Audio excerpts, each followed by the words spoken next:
My name is Riya Singh, and today I have a pleasure of speaking with a remarkable individual who seamlessly blends the world of medicine and literature. Yes, you heard me right.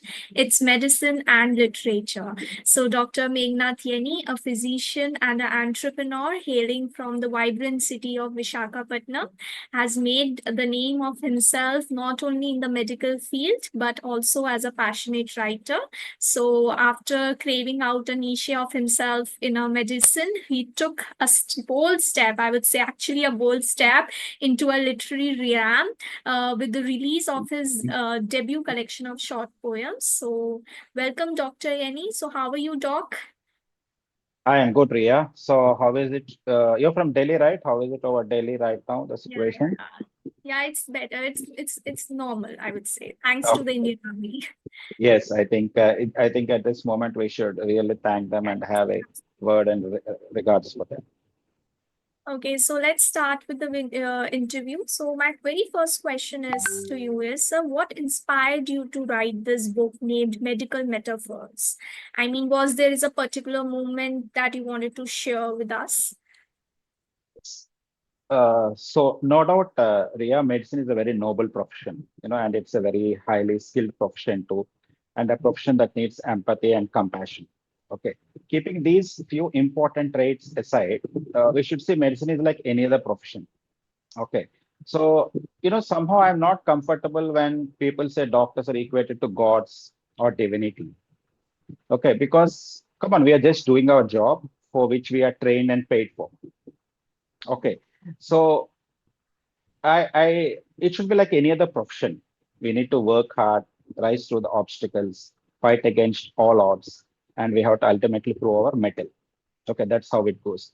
And that's when I thought where we can draw parallels between medicine and other professions and connect these common attributes which are connecting between medicine and other professionals. You know, uh, I don't say there is any which particular moment which inspired me to write this collection of poems, but let me tell you, say, uh, when there was recently these two AC technicians were there in my home, where they have spent an entire day. Okay, couple of AC technicians repairing the ACs, and there was a lot of hard skills and at the same time soft skills too, which were needed to finish this job. Okay, those AC technicians. And that's when I thought that our professions and domains may be different. I mean, but we kind of worked hard and exhibited the same set of skills vis-a-vis the hard skills or the set of soft skills. Soft So that skills. is what the entire thought process of writing this short collection is. So you have successfully bridged the two very different worlds, like medicine and poetry. For me, it's actually very different. So, did your passion for writing to start before or after you become a doctor? So, what's the time frame when you started it? Yeah. So to be frank, I never had a passion for writing. It's in fact the other way. I started to write, started to scribble, started to express myself, and then slowly I started to develop a passion for writing. Okay, it's not actually the passion for writing I started.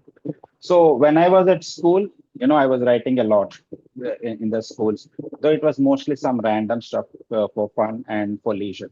Okay. So after school, I was totally lost in my education endeavors. All of my medical education and all through my post graduation, I was fully occupied with the stress of education. And in those 10 years, I didn't even write a single line. Okay. And even after I finished my medical education and the initial days when I was setting up my career I was again occupied in setting up my career, the marriage, getting married, so settling in life, and all this stuff too. So finally, 5 to 6 years after I began my career in 2012 and 13, then I started to write some small blogs, articles on social media. And then I was very vocal about a few aspects and while vehemently opposing a few other aspects on social media.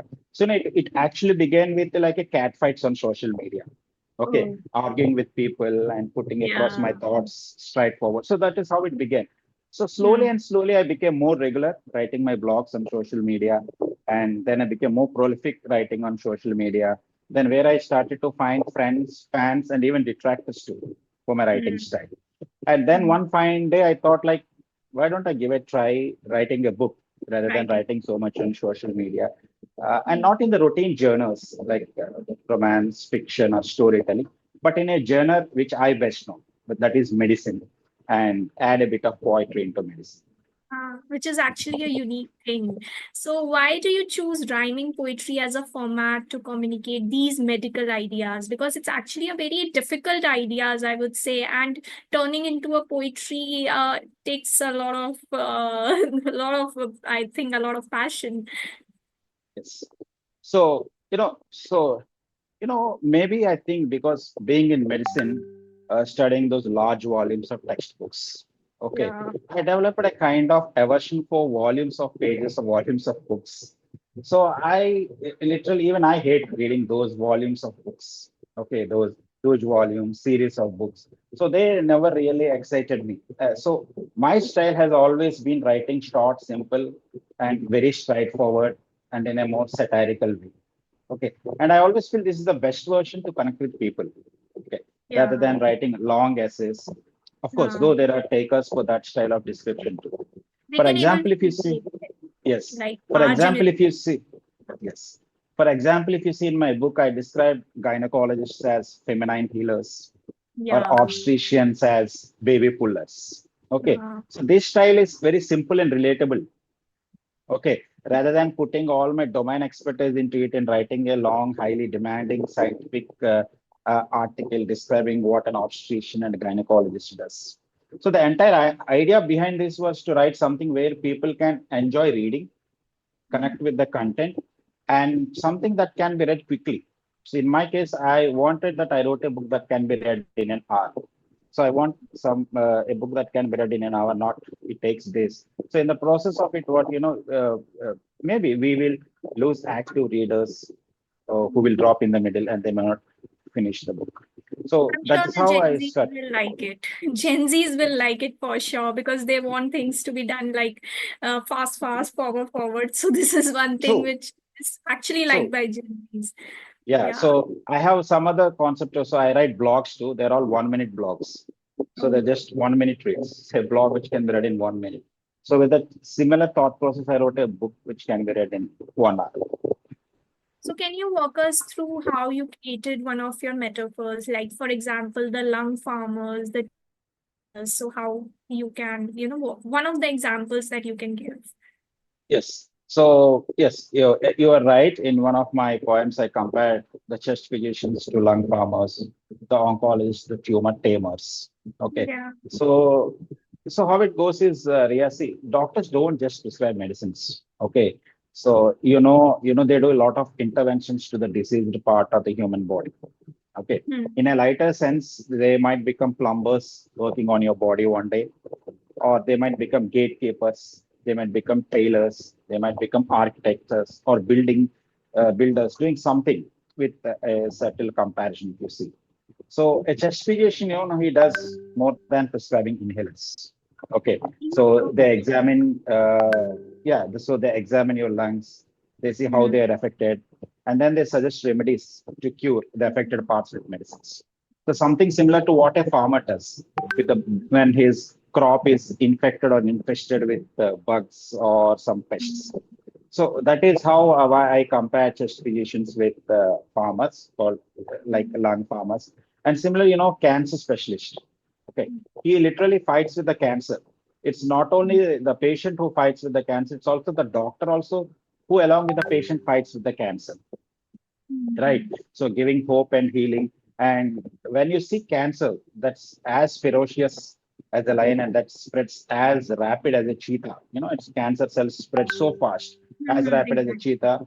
Yeah. And these specialists tame even such rapidly spreading cancer cells.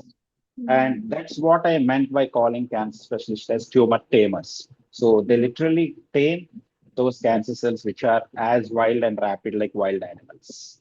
Yes, I'm sure that this gonna fascinate the other profession people as well because farmers they themselves they compare with the doctors and it's Right. actually one of the very beautiful Yeah, it's thinking that you they say think. na Annadata, a farmer is Annadata, a doctor is a Pranadata. Yeah. Yeah. I So agree to you. So, yes. so next question is that how did you decide which medical specialty to include in this book? Like you also told about the cancer specialist. So, were there any particular difficulty to metaphorize any particular specialty?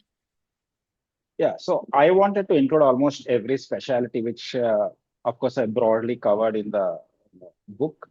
But still, there are many super specialties that haven't been actually included. But more or less, they're similarly represented. They do kind of similar work.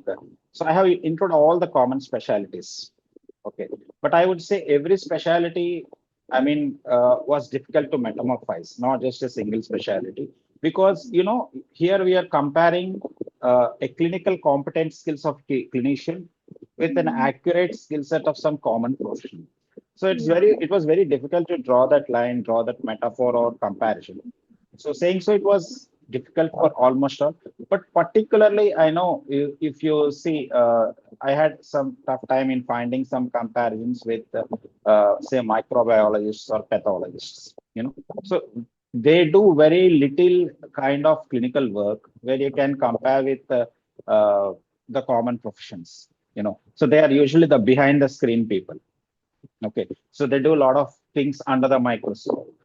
They do a Mhm. lot of examinations under the microscope. So it was a Mhm. bit tough finding those rhyming words and metaphors for pathologists and microbiologists.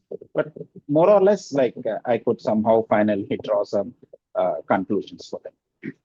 So, did you consult any of your colleagues or patient, or is it a solo job that you have taken? Yeah, so this is mine. So this is collection of specialties and medicines, which we all know to some extent.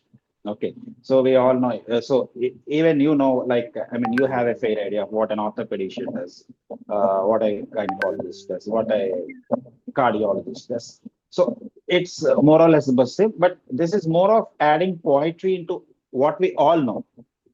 Okay, Yes. and connecting people in medicine with connecting people with the common minds and the Yeah. common links and Common adding mind. extra layers of satire and fun. So it It's was actually my solo work. Yes. it's actually bridging the gap between a common man thinking and a doctor's thinking. Yeah. Yes. So, as a practicing physician and entrepreneur, how do you find time and mental space to write such a great creativity? Yeah. Um, yeah. So to do something creative, yeah, or to do something which you like, okay, you need not really schedule specific hours for doing it. I always believe that. Okay. So, I mean, every now and then, whenever I used to get those few leisurely hours, I used to sit down, write my ideas, and define them into finer poems later. Okay.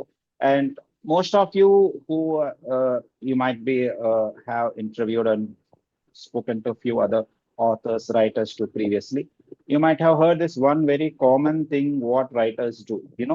So what happens is most of the times the thoughts freeze and sometimes they flow very freely and fluently. So one Mhm. moment thoughts come on very freely and fluently, and sometimes they freeze.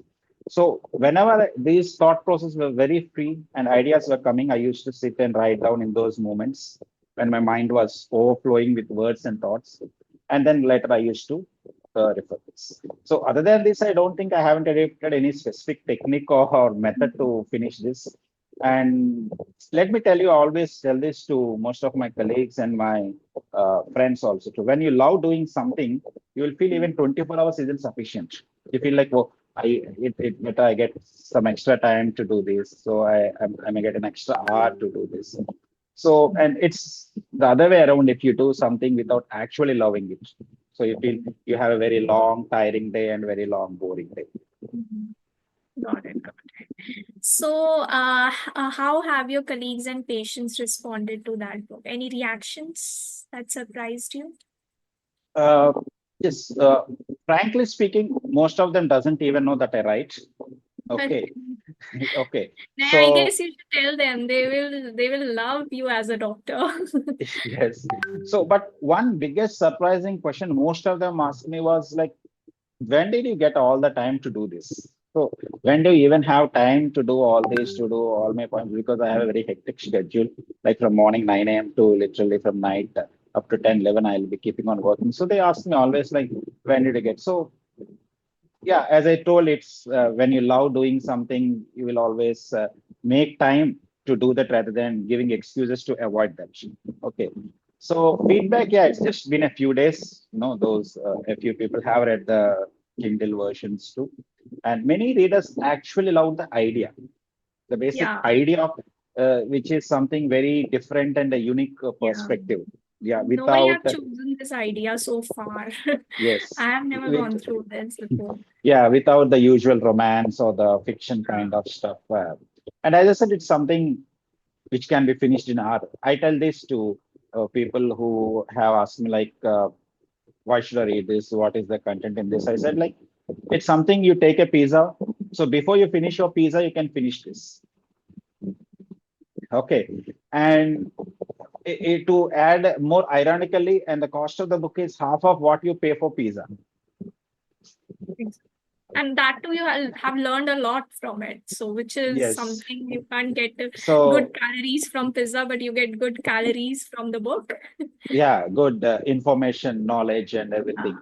Uh, That is true because you start your book with the first bite of pizza, and before you finish, you will finish your book first before the pizza. So that's what I tell. So I mean, it's always the uh, art and the habit of reading which people should start. So the book has a strong educational potential, I feel. So have you received any interest from any school or a medical institution? Because a child who is just pass out his class 12th, I guess if he reads this book, then he for sure he'll get a love towards the Most. medical field for sure. So any opportunity did you get it from schools and other things? Any? Mm. Yes, so if you can see the book in my book itself, there has been acknowledgement for my alma mater, the school, the St. Anne's School where I studied, and that's where my love for English and literature began.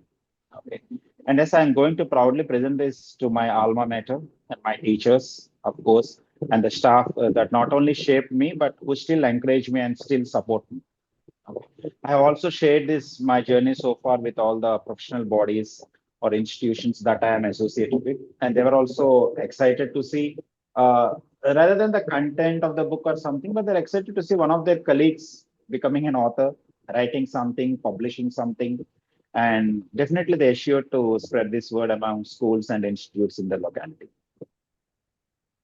So, has writing this book changed your own medical practice view or a healthcare system in general?